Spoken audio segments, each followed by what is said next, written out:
Hi all, welcome to Show Studio's video review series. I'm Show Studio fashion editor Georgina Evans, and I'm joined by Show Studio content editor Calum Knight. Hiya. Excuse the mad lack of fringe and the stuttering. This is our last review for Spring Summer 20, so we're rather excited / exhausted.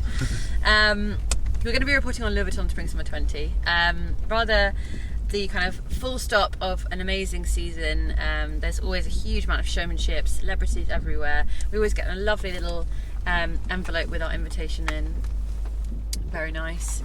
And there's always a grand set. Last set was a replication.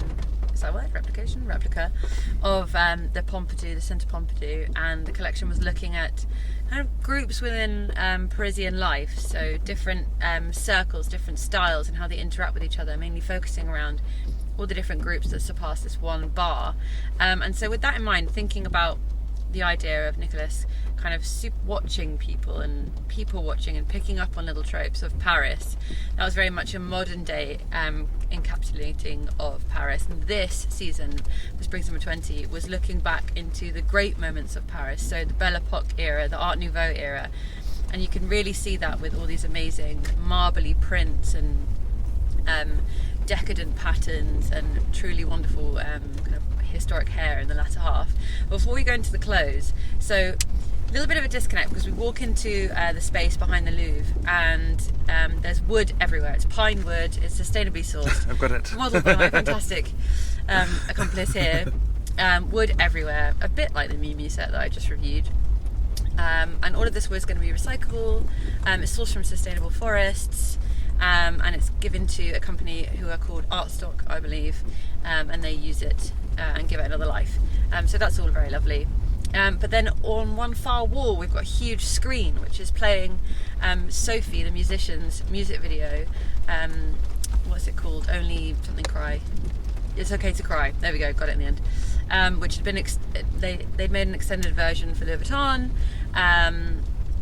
Only thing I would say here is that the set and Sophie's video, while both great, didn't have that much of a connection with the collection, because as I said, there's a lot of Belle Époque and Art Nouveau references, a lot of traditional styling, so when we think of puffed shoulder blazers and cinched waists and some really fantastic little loafers that have Art Nouveau print on them and the logo flower as a heel, which we've seen in boots before, but these were tiny little stacked heels which I really loved. Little buckle over the toe as well, again in the bag shape. It was almost 20s, like cubed and very formal and structured, but with a slight dated twang, and I don't mean that in a negative. And again, in these blazers and trousers, almost looks a bit Annie Hall in the beginning, but obviously that's a completely different era to what Nicolas is referencing. You've got lots of prints and patterns and stripes and zigzags, and while it sounds chaotic, they've done it in a quite neutral palette tone in the beginning section of the collection, so it feels quite inviting. There's lots of neckties and super round hats with flowers underneath, and they almost feel like characters from a snapshot from that quintessentially cheesy Parisian Belle Époque poster, or kind of an Art Nouveau postcard that you might get at Visit Paris, and these ladies kind of lying while smoking a cigarette or having a cocktail. Which I really enjoyed. What I'm trying to piece together is the Sophie and the wooden set, and I feel like this must be trying to bring the 21st century into what could potentially be quite dated, quite a dated collection. It certainly didn't feel dated. Nicolas has a real knack with making something that should feel quite aged and arguably quite like uncomfortable, feel really fresh and feel really exciting. I'm just trying to get the parallel between the Sophie performance and the collection, but I think it's trying to bring all these different centuries, the dawn of the 20th century and the amazing 21st that we're in now, together, and kind of a merging of ideas, because there were some quite modern items in the collection as well. In the latter half we had some really great white dresses with puff sleeves and balloon sleeves, which is definitely something I've said a million times this season. Balloon sleeves are everywhere. Some really great boots, the hair as well towards the latter half. So the first half is almost it's not quite hippie like, but it's a plait goes around the back, and it's keeping the head kind of bold to the head, if that makes sense, and then cascading kind of fluff underneath. And then later on we've got much more Belle Époque era hair, which is kind of rolled out and very very old school. And in fact, just before the white dresses, you've got kind of armbands and like prohibition style style kind of armbands on some of the jackets, which I really loved. And what I really like is that some of these items are going to be most of the items obviously are going to be taken out of this kind of fantasy narrative and put into the real world. And I love the idea of having this jacket that's got these marble-ish prints with these armbands on, being worn with kind of jeans and trainers. I think that kind of idea is really interesting, and maybe that's something that Nicholas was looking at in having all these new surroundings with quite traditional old Parisian ideas and styling. So I think it was a really good collection. I really love seeing Nicholas at Louis Vuitton kind of grow and change and morph, and the past 2 seasons have been this really interesting kind of fly on the wall take of Paris, but morphed through a different lens. And last season was kind of a memory of what Nicholas had seen at a bar, and this is very much kind of a long gone memory of Paris but reinterpreted into the now. So I'm always really interested to see Louis Vuitton and how that's been kind of adapted. Yeah, no, for sure. And I think this collection is probably more approachable for any consumer. I think, especially maybe a younger consumer who's been buying the leather goods and the shoes, and these felt super desirable quite often.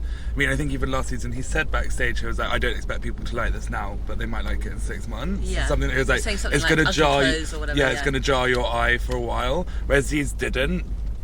Or actually they did a little bit, but not as much, not as ferociously.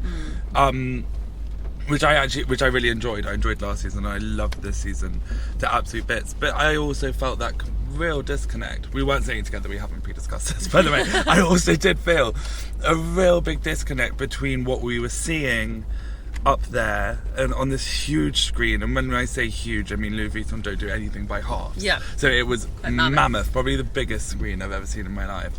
And then these really...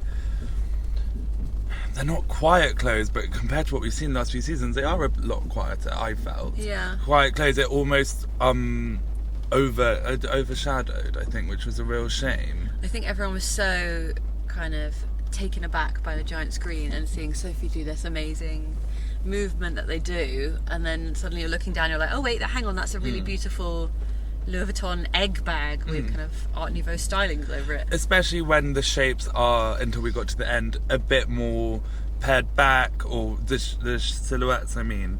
And, you know, if you look at a year ago, where you had these crazy sequin encrusted, huge sleeves and bags that were spaceships and stuff. Space age, yeah. That, you know, that really catches your eye, whereas this was a lot more detail orientated, which I love.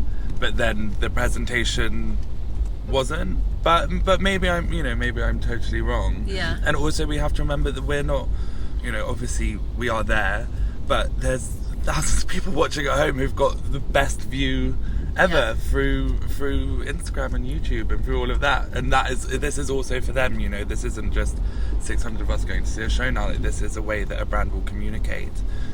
Sorry, arguing my own point, but but I just thought of it. But it's a way that, you know, people, Louis Vuitton are speaking directly to the consumer now, kind of by, you know, almost bypassing us, and the consumer needs to have the front row view and the close-ups, and if they get that through the stream, which I watched afterwards, which they did, then, you know, second best, Georgie, I'm afraid. Well, I think that also translates into the clothes, because while a lot of this, sometimes what you feel like with a Louis Vuitton show is that it's just a kind of crazy exploration, and you're trying to tap into something, and it's just an exploration of ideas, and it's such an amazing kind of, it's always like Nicholas's noggin just kind of poured out onto the runway. That's what I'm trying to say. But what I really liked about this collection, as there is with every collection, but it was really fun trying to cherry pick them as the models were walking, is finding those consumer based items like the bags that might have had a twist. And actually I've just remembered, on some of the bags large tote bags. They had tape decks stacked. I saw that. And a few other bags were kind of cassette, like Louis Vuitton does cassette bags. And so I guess there's obviously a huge connection between music, Sophie, this era, kind of drinking, fun, lively Paris, sitting in a bar, having that engagement, which I really liked. I like that. I really love trying to cherry pick. It's almost like Easter egg hunt. Easter egg hunt, yeah. It's an Easter egg hunt for those wonderful consumer items that you're going to see everywhere, and that kind of encapsulate a season, because those are essentially seasonal pieces, trend pieces. But what I really liked about this collection as well, similar to last season, is that they kind of fall into this kind of timeless, could be vintage, but obviously they're not, because they've got LV logos and modern twangs to them, but they fall into that category of, you could pull that out of your wardrobe at any time and it becomes almost sustainable. Yeah, or worn for a long time, which Worn for a long time, yeah. Which is, people are going for that this season. People are really going for that this season. You'll wear it forever, so it's definitely sustainable. You'll wear it forever, so it's anyway, sustainable. that's a different conversation that we won't get into now. Anyway, thank you so much for sticking with us. If you watch them all, thank you so much for sticking with us throughout Spring Summer 20. This is your first review. Please do like, comment, subscribe. You'll see an endless stream of us in the back of the car talking about Spring Summer 20. So do enjoy, and make sure to visit Show Studio so you can see the Louis Vuitton show alongside this review. We'll see you next season. Bye.